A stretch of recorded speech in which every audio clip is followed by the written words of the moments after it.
Good morning +1 class.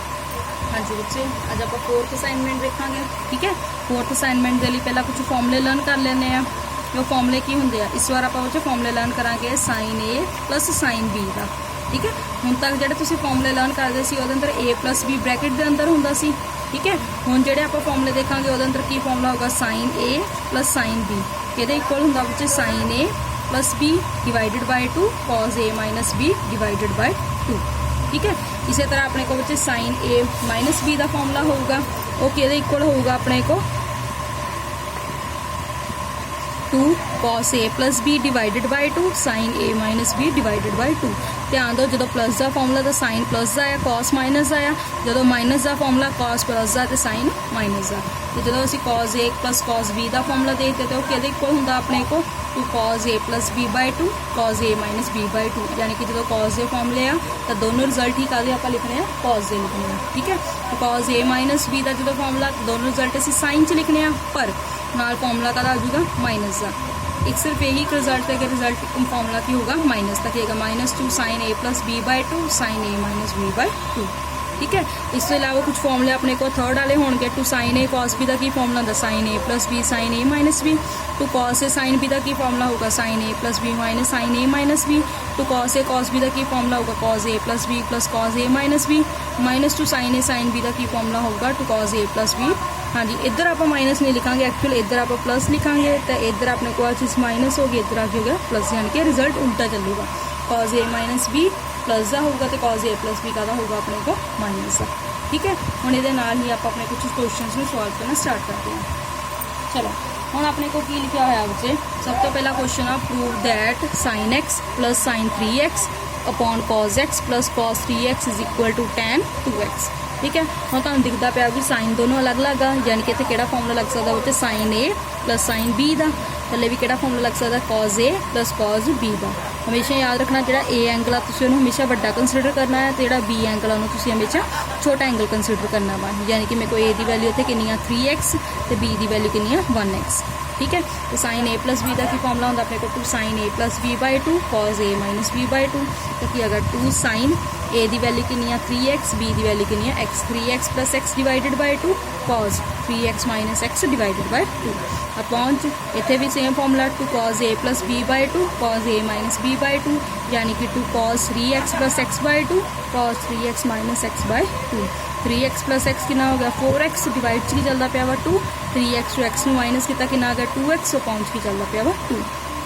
इसी तरह point भी किया गया 2 cos 4x by 2 cos 2x by 2। Cutting की 2 के टेबल पर आके नीचे चला गया 1 पे, यानी कि मेरे को क्या आ गया बच्चे 2 sine 2x cos x upon 2 cos 2x cos x। 2 नाल 2 की कटिंग हो गई, कॉस x नाल कॉस x की कटिंग हो गई, साइन 2x बटा कॉस 2x के इक्वल होंगे tan 2x। यही आप प्रूफ करना सी, यानी कि रिजल्ट अपना की हो गया वेरीफाइड। ठीक है, हम गल करिए जी सैकेंड एग्जाम्पल की। सैकेंड एग्जाम्पल की है बच्चे sine 3x plus sine 2x minus sine x is equal to 4 sine x cos x by 2 cos 3x by 2। जो थोड़ी लैफ्ट आर्म किसी के इक्वल प्रूफ करवाना वा राइट के अकॉर्डिंग। ठीक है, हम बच्चे 3 बंदे आ, तो तुसी आप कैलकुलेशन बार बार करके बायो तो तुम प्रैक्टिस नाल ही लर्न हो जाएगा भी सानू किनू किहदे नाल पेयरिंग बनानी चाहिए तां जो असीं इस रिजल्ट तक पहुँच जाइए। ठीक है, तो मैं किया 3x की पहला साइन x नाल पेयरिंग बना ली, साइन 2x में आप बाद सॉल्व कर लाँगे। ठीक है, तो पेयरिंग्स का ध्यान तो खुद रखना पड़ेगा रिजल्ट में सैटिस्फाई कराने के लिए। तो अपने को साइन सी माइनस साइन डी का की फॉर्मूला होगा बच्चे 2 cos A plus B by 2 sine A minus B by 2, यानी कि ए की वैल्यू कितनी भरूँगी मैं 3x, तो बी की वैल्यू कितनी भरूँगी x। तक की बनेगा 2 कॉस ए प्लस बी यानी कि 3x plus x by 2 sine 3x minus x by 2 plus नाल की चलता पाया मेरे को साइन 2x। ठीक है, 3x प्लस x कितना बन गया 4x by 2, 3x to x minus किया 2x बाय 2। सॉल्व किया कि कटिंग हो गई 2 नाल, यदि कटिंग की 1 है, यानी कि अगर 2 cos 2x sine x plus sine 2x। ठीक है, हम बच्चे इसी तरह तुहाडे को साइन 2a का की फॉर्मूला होंदा आ। साइन 2a का अपने को की फॉर्मूला होंदा बच्चे sine 2a is equal to 2 sine A ते कॉस ए। ठीक है, यानी कि मैं की लिख सकती हूँ बच्चे 2 साइन एक्स ते कॉस एक्स। ठीक है, हम ध्यान दो तुम एक चीज़ कॉमन नज़र आती होगी, वो चीज़ कॉमन की है भी जो 2 साइन एक्स है को कॉमन आ रहा, जो 2 साइन एक्स कॉमन आ रहा है को ब्रैकेट की आया बच्चे cos 2x plus cos x. ठीक है। यानी कि तो फिर फॉर्मूला किहड़ा लग गया cos A plus cos B का की फॉर्मूला होंदा 2 cos A plus B by 2 cos A minus B by 2 यानी कि बन गया 2 cos 2x plus x by 2 2 cos 2x minus x by 2 2x plus x कितना हो गया 3x 2x to x minus कितना कितना हो गया x बाय 2 तो 2 ने बाहरले 2 ना मल्टीप्लाई कर ली 2 2 का कितना हो गया 4 यानी कि आ गया 4 sin x cos 3x by 2 cos x by 2 right hand side तो यही आ गया अपन यही चाहिए सी ठीक है। Hence proved. ਹੁਣ ਅੱਜ ਥਰਡ एग्जांपल ਤੇ cos x plus cos y ਦਾ whole square plus sin x minus sin y ਦਾ ਹੋਲ ਸਕੁਅਰ ਕਿਹਦੇ ਇਕੁਅਲ ਹੋਣਾ ਚਾਹੀਦਾ ਠੀਕ ਹੈ। ਇੱਥੇ ਹੋਲ ਸਕੁਅਰ ਖੋਲਣ ਦੀ ਬਜਾਏ ਆਪਾਂ ਫਾਰਮੂਲਾ ਅਪਲਾਈ ਕਰ ਸਕਦੇ ਹਾਂ cos a plus cos b ਦਾ ਕਿਹਦੇ ਇਕੁਅਲ ਹੁੰਦਾ तो cos a plus b by 2 cos a minus b by 2 ਦਾ whole square plus 2 cos a plus b by 2 sin a minus b by 2 ਦਾ whole square ਦਾ ਮਤਲਬ 2 ਦਾ square ਕਿੰਨਾ ਹੋਗਾ 4 cos square x plus y by 2 cos square x minus y by 2 plus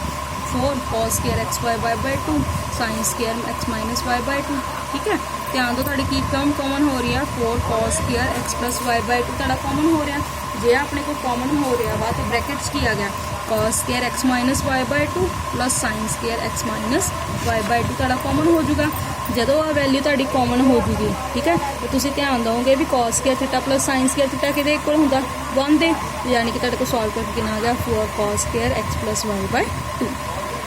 ठीक है। ਹੁਣ ਆ ਜਾ फोर्थ एग्जांपल ਤੇ फोर्थ एग्जांपल ਕੀ ਆ ਵਿੱਚ sin x plus sin 3x plus sin 5x plus 7x upon cos x plus cos 3x cos 5x ਤੇ cos 7x ठीक है। ਹੁਣ ਆਪਾਂ tan 4x ਤੱਕ ਪਹੁੰਚਣਾ ਚਾਹੁੰਦੇ ਹਾਂ 4 ਇਹਦੀ ਹੈਲਪ ਨਾਲ ਬਣੂਗਾ 8 ਨਾਲ ਯਾਨੀ ਕਿ ਜਿੰਨੀਆਂ ਵੀ ਤੁਸੀਂ ਪੇਅਰਿੰਗ ਬਣਾਓਗੇ ਇਸ ਹਿਸਾਬ ਨਾਲ ਬਣਾਓਗੇ ਕਿ ਉਹਨਾਂ ਦਾ ਸਮ ਕਿਹਦੇ ਬਰਾਬਰ ਹੋਵੇ 8 ਦੇ। ਹੁਣ ਜੇ ਮੈਂ x ਨੂੰ 3 ਨਾਲ ਲੈਣੀ ਆ ਤਾਂ 8 ਤਾਂ ਬਣ ਨਹੀਂ ਰਿਹਾ ਇਹਦਾ ਮਤਲਬ ਮੈਂ x ਨੂੰ 7x ਵਾਲੇ ਨਾਲ ਲਵਾਂਗੀ 3x ਨੂੰ 5x ਨਾਲ ਲਵਾਂਗੀ क्योंकि 1x plus 7x भी 8x होगा 3x plus 5x भी की होगा 8x होगा। तो पेयरिंग जान के उस अकॉर्डिंग ले लिया sin x plus sin 7x sin 3x plus sin 5x। इसी तरह नीचे भी 2 cos x cos 7x cos 3x plus cos 5x formula apply कर लिए sin a plus sin b ਦਾ ਕੀ ਹੁੰਦਾ 2 sin a plus b by 2 sin a minus b by 2 ਇੱਥੇ ਕੀ formula ਹੁੰਦਾ 2 cos a plus b by 2 cos a minus b by 2 यानी कि क्या अगर 2 sin 7x plus x by 2 cos 7x minus x by 2 plus 2 sin 5x plus 3x by 2 cos 5x minus 3x by 2।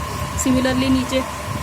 2 cos 7x plus x by 2 cos 7x minus x by 2 2 cos 5x plus 3x by 2 cos 5x minus 3x by 2 ठीक है। 7x plus x कितना होगा 8x 8 ਨੂੰ 2 ਨਾਲ divide ਕਰਾਂਗੇ 4 7x to x ਨੂੰ minus ਕੀਤਾ 6x 6x ਨੂੰ 2 ਨਾਲ ਡਿਵਾਈਡ ਕਰਾਂਗੇ 3x 8x ਨੂੰ 2 ਨਾਲ ਡਿਵਾਈਡ ਕਰਾਂਗੇ 4x 5x to 3x ਨੂੰ ਮਾਈਨਸ ਕੀਤਾ 2x 2x ਨੂੰ 2 ਨਾਲ ਡਿਵਾਈਡ ਕਰਾਂਗੇ 1x ਤਾਂ ਰਿਜ਼ਲਟ ਕੀ ਬਣ ਗਿਆ 2 sin 4x cos 3x 2 sin 4x cos x to cos 4x cos 3x to cos 4x cos x। ਕਿਸੇ ਨੇ ਵੀ ਡਾਇਰੈਕਟ ਇਦਾਂ ਕਟਿੰਗ ਕੁਝ ਵੀ ਨਹੀਂ ਕਰਨੀ ਸਾਰਾ ਸਮ ਗਲਤ ਹੋ ਜਾਊਗਾ। ਤਾਂ ਉੱਪਰੋਂ ਕੀ ਕਾਮਨ ਹੋ ਰਿਹਾ ਉੱਤੇ 2 sin 4x ਕਾਮਨ ਹੋ ਰਿਹਾ ਨੀਚੋਂ ਕੀ ਕਾਮਨ ਹੋ ਰਿਹਾ 2 cos 4x ਕਾਮਨ ਹੋ ਰਿਹਾ ब्रैकेट्स की बच गया cos 3x से cos x इतने ब्रैकेट्स की बच गया cos 3x से cos x पूरी दी पूरी ब्रैकेट कैंसल 2 ना 2 कैंसल sin 4x बटा cos 4x sin बटा cos की होना मेरे को tan 4x यही अपन चाहिए सी ठीक है। हाँ जी ਹੁਣ ਆ ਜੋ ਲਾਸਟ ਐਗਜ਼ਾਮਪਲ 5th ਐਗਜ਼ਾਮਪਲ ਤੇ prove that sin 10 sin 30 sin 50 ਔਰ sin 70 ਇਜ਼ ਇਕੁਅਲ ਟੂ 116। तो सब तो पहला सानू पता भी जो sin 30 ਉਹਦੀ वैल्यू तो सब ਨੂੰ पता कितनी होंगी है 1/2 वैल्यू पुट करती 1/2 की बच गया मेरे को sin 10 sin 50 तो sin 70 ठीक है। ਹੁਣ ਜਿਹੜਾ ਤੁਸੀਂ ਫਾਰਮੂਲਾ ਲਰਨ ਕੀਤਾ ਸੀ 2 sin a sin b Ki formula ਹੁੰਦਾ ਵਿੱਚ sin cos a minus b minus cos a plus b यही फॉर्मूला होंगे ना यानी कि 2 sin a sin b बनाने के लिए तुहाडे कोल मल्टीप्लाई नाल की लगा होगा 2 लगा होगा तां ही तुसीं वो फॉर्मूला अप्लाई कर सकते हो ठीक है। पर ध्यान दो तुहाडे कोल तां इत्थे किते 2 लिखिया ही नहीं होया जे तुहाडे कोल इत्थे 2 नहीं हैगा तां मैनूं तां 2 किते लियाउणा पऊगा। तां असीं इत्थे की स्टैप करदे हुंदे आ असीं एक 2 दे नाल की करावांगे मल्टीप्लाई और एक 2 दे नाल की करावांगे डिवाइड ठीक है। ਜਿਹੜਾ ਉੱਪਰ 2 ਮਲਟੀਪਲਾਈ ਸੀ ਉਹ ਬ੍ਰੈਕਟ 'ਚ ਚੱਲ ਜੂਗਾ ਜਿਹੜਾ 2 ਨੀਚੇ ਸੀ ਉਹ 2 ਦੇ ਨਾਲ ਮਲਟੀਪਲਾਈ ਕਰਕੇ ਕੀ ਬਣ ਗਿਆ 4 ਯਾਨੀ ਕਿ ਕੀ ਬਣ ਗਿਆ 2 sin a sin b। ਤੁਸੀਂ ਹਮੇਸ਼ਾ ਸਭ ਤੋਂ ਪਹਿਲਾਂ ਵੱਡੀਆਂ ਵੈਲਿਊਜ਼ ਨੂੰ ਸੋਲਵ ਕਰਨਾ ਫਿਰ ਸਭ ਤੋਂ ਛੋਟੀ ਵੈਲਿਊ ਨੂੰ ਸੋਲਵ ਕਰਨਾ ਠੀਕ ਹੈ। ਤਾਂ 2 sin a sin b ਦੇ ਨਾਲ sin 10 ਕਿਹਦਾ ਫਾਰਮੂਲਾ ਇਕੁਅਲ ਹੋ ਗਿਆ cos a minus b minus cos a plus b नाल की चलता पे देखो sin 10 1/4 cos 20 माइनस cos 120 नाल की आ गया sin 10 ठीक है 1/4 cos 20 तो इदां ही आ गया 120 ਨੂੰ ਤਾਂ ਤੁਹਾਨੂੰ ਪਤਾ ਹੀ ਨਹੀਂ ਵੈਲਿਊ ਕੀ ਹੁੰਦੀ ਆ ਅਸੀਂ ਇਹਨੂੰ ਕੀ ਲਿਖ ਸਕਦੇ ਆ cos 180 ਮਾਈਨਸ 60 ਲਿਖ ਸਕਦੇ ਆ ਹਾਂਜੀ ਲਿਖ ਸਕਦੇ ਆ ਨਾਲ ਕੀ ਆ ਗਿਆ ਮੇਰੇ ਕੋਲ sin 10 1/4 cos 20 सेकेंड क्वाड्रेंट है सेकेंड कॉज का बिहेवियर नेगेटिव 180 करके नेम का चलो नहीं चेंज होना तो माइनस इतने भी माइनस माइनस की बन गया प्लस cos 60 नाल क्या गया sin 10 ठीक है हम तुहानू सब नू cos 60 की वैल्यू भी पता वा कितनी होंदी है 1/2 तो 1/4 cos 20 प्लस 1/2 sin 10 ब्रैकेट के अंदर मल्टीप्लाई करा लिए 1/4 cos 20 प्लस 1/8 नाल मल्टीप्लाई की चलता वैसे sin 10 ठीक है तो की बन गया 1/4 cos 20 sin 10 प्लस 1/8 sin 10 ठीक है ਹੁਣ ਆ ਤਾਂ ਚਲੋ ਸਹੀ ਆ ਇੱਥੇ ਦੁਬਾਰਾ ਕਿਹੜਾ ਫਾਰਮੂਲਾ ਲੱਗ ਸਕਦਾ ਆ 2 cos a sin b the formula ਲੱਗ ਸਕਦਾ ਫਿਰ ਉਹੀ ਦਿੱਕਤ ਆ ਵੀ ਇੱਕ ਮੇਰੇ ਕੋਲ 2 ਹੈ ਨਹੀਂਗਾ ਤਾਂ ਸਿਰਫ ਇੱਥੇ 2 ਦੀ ਪ੍ਰੋਬਲਮ ਆ ਤੇ ਇੱਕ 2 ਦੇ ਨਾਲ ਮਲਟੀਪਲਾਈ ਔਰ ਇੱਕ 2 ਦੇ ਨਾਲ ਕੀ ਕਰਾ ਦਾਂਗੇ ਅਸੀਂ ਡਿਵਾਈਡ ਯਾਨੀ ਕਿ ਮੇਰੇ ਕੋਲ ਸਟੈਪ ਕੀ ਬਣ ਗਿਆ ਬੱਚੇ 1/4 multiply 2 cos 10 20 plus cos 10 plus 1/8 sin 10 इसी तरह चलता पाया ठीक है 4 × 2 कितना होगा 8 to cos a sin b plus 1/8 sin 10 की होगा 1/8 to cos a की फॉर्मूला था sin a plus b minus sin a minus b ठीक है प्लस 1/8 sin 10 सॉल्व किया कि 1/8 sin 30 minus sin 10 plus 1/8 sin 10 1/8 bracket के अंदर multiply 1/8 sin 30 minus 1/8 sin 10 plus 1/8 sin 10 plus minus minus cancel 1/8 sin 30 की value कितनी होंगी है 1/2 1/8 में 1/2 में मल्टीप्लाई किया कितना आ गया 1/16 यही तो आप प्रूव करना सी ठीक है हेंस वेरीफाइड।